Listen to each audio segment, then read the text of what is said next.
Look, not with Sean, but with a chap that Sean knows at AUT in Auckland. I sat down with him for, it was supposed to be an hour, turned into 2 hours, probably because I'm a slow learner. And he was trying to explain to me what blockchain is. And I'm usually pretty good at making it look like I know everything. But I tell you, this one is just amazing. So, and I don't even get it yet, but I'm sure we will. And now I'd like to introduce you to Sean.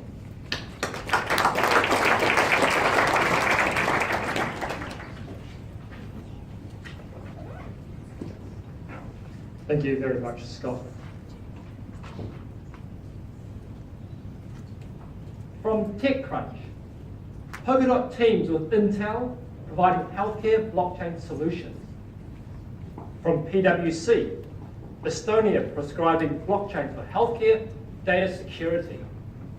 And from the MIT Technology Review, DeepMind's new blockchain system tracking healthcare records. What on earth does all that mean? Ladies and gentlemen, as mentioned, my name is Sean. I'm a blockchain researcher, I'm a software trainer, and I'm super excited to be here because in the next short 10 minutes, I'm going to share with you what this new blockchain technology is, some of the properties that it has, and how you can also understand some of these articles the next time you come across them. Because believe me, you'll see a lot more of these in the future. Question. How many of you guys here, prior to coming to the symposium, had heard of blockchains? Wow, I'm surprised. That is good. Now, how many of you guys here had heard of bitcoins? Excellent. You see, I believe that to understand blockchains, it's also important to understand bitcoins, the digital currency. Bitcoin was invented in 2008 by someone or some group called Satoshi Nakamoto. And what happened was that several years later, someone looked under the covers and discovered this thing called blockchains that could be used for other applications other than money. Now, think about this. Imagine someone inventing email, and then several years later, looking under the covers and discovering this underlying infrastructure called the internet. And then creating these weird and wonderful applications, such as the ability to connect with friends and family, Facebook, the ability to tell the world what you thought of that movie you saw last night in less than 140 characters, Twitter, or taking that spare car you've got out of the garage and making some extra money, Uber. You see, blockchains is similar. There's this underlying infrastructure where lots of people are creating these weird and wonderful applications, many of which have yet to be invented. And that's one of the most exciting parts of this particular technology. So, I've talked a little bit about where blockchains kind of came from, but what is it exactly? Well, much like the internet, there's not one single correct definition.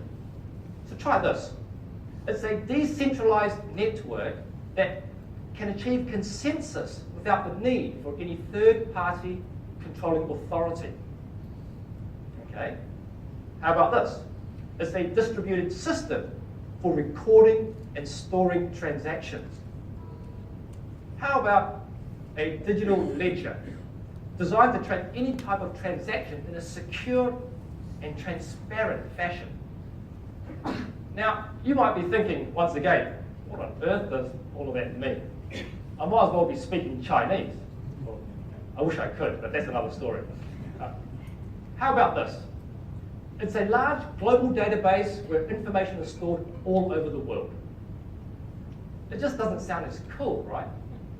However, the properties that it has are super cool. First of all, it's immutable. What this means is that you cannot rewrite history. You cannot alter those blood test results. It's decentralized, so instead of trying to hack into one DHB's database, I've got to hack into 100 around the world. It's secure. because it's decentralized, there's no single point of attack. And finally, it uses cryptography and mathematics to secure the data under the covers. Now, I was at the 3rd annual New Zealand Blockchain Conference held in Auckland a couple of weeks ago. And it was an amazing conference, but there was a speaker here that I just came to know, Professor John Alumka. How many of you guys have heard of Professor Alumka? A couple. He gave an amazing talk on his research around the potential for blockchains to transform electronic health records, EHR as they put it.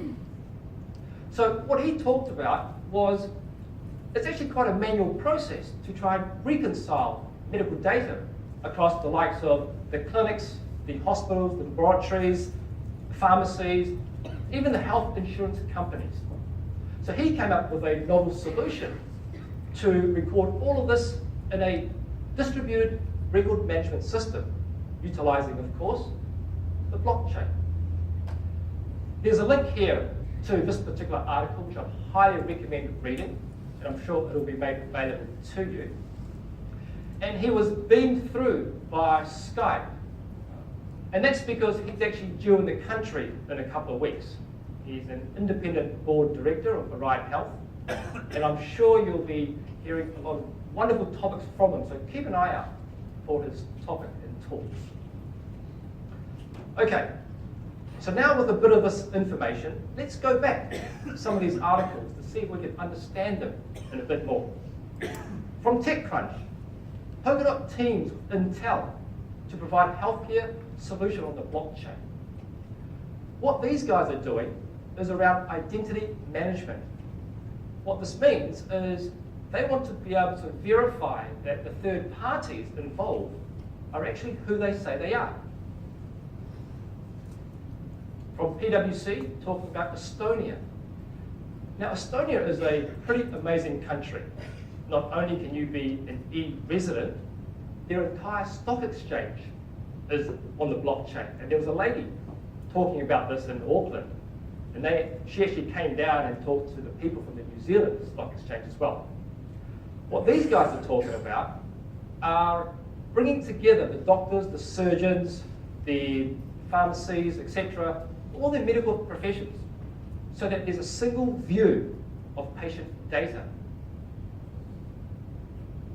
And from MIT, Google's DeepMind, talking and using blockchain systems for this healthcare record system, kind of like what Professor Halamka was talking about. What these guys want to do is log every single piece of patient data so that there's this indelible audit trail. Now what happens is that with this data, the healthcare providers and even the patients can understand who's accessing the data and for what purpose. The opportunities are tremendous.